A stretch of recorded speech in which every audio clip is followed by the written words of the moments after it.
నమస్తే, welcome to 4 sides TV.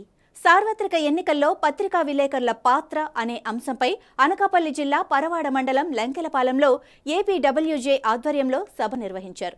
Anakapalli జిల్లా collector Ravi Pathan Shetty, SP Muralikrishna ముఖ్య అతిథులుగా పాల్గొన్నారు. ఈ సందర్భంగా వారు మాట్లాడుతూ ఎన్నికలు సజావుగా సాగటానికి పత్రికా విలేకరుల అవసరం ఉందని అన్నారు. ఎన్నికల సమాచారం ఇచ్చే విషయంలో నియమ నిబంధనలపై అవగాహన ఉండాలని అన్నారు. దీంతో పాటు అప్పటికప్పుడు మేము కూడా ఏదైనా ఇన్స్పెక్షన్ చేసి ఎన్ఫోర్స్మెంట్ చేసి ఏదైనా యాక్టివిటీస్ ఉంటే ఆ ఇన్ఫర్మేషన్ కూడా డిపిఆర్ ద్వారా మీకు ఇవ్వడం జరుగుతుంది. ఎక్కడైనా చిన్న చిన్న ఇష్యూస్ జరుగుతూ ఉంటాయి, కానీ మన బాధ్యత ఏమంటే ఇష్యూస్ అయినప్పుడు దానికి వెంటనే అడ్రస్ చేయాలి. ఆ వెంటనే అడ్రస్ చేసేప్పుడు మీ అందరూ సహకారం చాలా అవకాశం ఉంటుంది.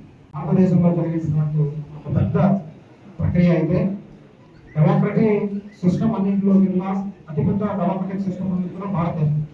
సో అలాంటి భారతదేశంలో జరిగినటువంటి ఇంత పెద్ద ప్రక్రియలో ఎక్కడా కూడా ఏ రకమైనటువంటి ఒక చిన్న వైలెన్స్ ఎక్కడ రీపోర్ట్ అనేటటువంటిది ఉండకూడదని